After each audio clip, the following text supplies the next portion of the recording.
നമ്മുടെ സേഫ് സോണൊക്കെ വിട്ട് നമ്മൾ ഒറ്റയ്ക്ക് ജീവിച്ചു തുടങ്ങുമ്പോഴാണ് നമ്മുടെ പല സർവൈവിങ് മെത്തേഡുകളും നമ്മൾ അറിഞ്ഞു തുടങ്ങുന്നത്. ഞാൻ തന്നെ വളരെ ലേറ്റായിട്ട് മനസ്സിലാക്കിയ ഒരു കാര്യമായിരുന്നു.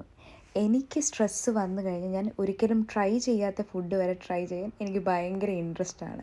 പിന്നെ ഒരൊറ്റ കഴിപ്പാണ് ഈ കഴിക്കുന്നത്. ഒരു ടർക്കിഷ് സ്റ്റാർട്ടറാണ്, മീറ്റ് ബോൾ വിത്ത് ടൊമാറ്റോ സോസ്. ഇതൊന്നും ഞാൻ എൻ്റെ ലൈഫിൽ ഞാൻ ട്രൈ ചെയ്തിട്ടില്ല, പക്ഷേ ഇന്ന് ഞാൻ ഇതൊക്കെ ട്രൈ ചെയ്തു.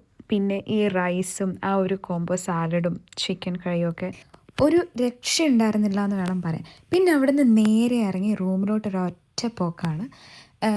വീട്ടിലൊക്കെ വിളിച്ചെങ്കിൽ എല്ലാവരും ബിസി ആയതുകൊണ്ട് ഞാൻ പിന്നെ കിടന്നുറങ്ങി. പിന്നെ ഈ നേരെ ചാടിത്തുള്ളി ഇറങ്ങി പോകുന്നത് എൻ്റെ ഊബർ ചേട്ടൻ താഴെ വന്നിപ്പുണ്ട്. ചേട്ടൻ എനിക്ക് ഇഡ്ഡലിയും സാമ്പാറും ഒരു ചായയും കൊണ്ടുവന്നതാണ്. വിശന്നാണ് എഴുന്നേറ്റത്, അതുകൊണ്ട് അതിൻ്റെ മുന്നത്തെ വീഡിയോ ഒന്നും ഞാൻ എടുത്തില്ല, കാരണം എനിക്ക് വിശപ്പായിരുന്നു മുഖ്യം. പിന്നെ ആ ഭക്ഷണം ഒരു രക്ഷയുണ്ടായിരുന്നില്ല. അതുണ്ടാക്കിയ ആരാണേലും അവർക്ക് നല്ലത് പറഞ്ഞ ദൈവമേ.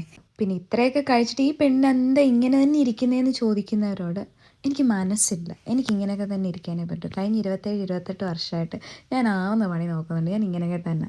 ഇതൊക്കെ മതി, ഇതൊക്കെയല്ലേ ലൈഫ്. പിന്നെ പറയാതിരിക്കാൻ വയ്യ, ആ ചായ ഒരു രക്ഷയുണ്ടായിരുന്നില്ല.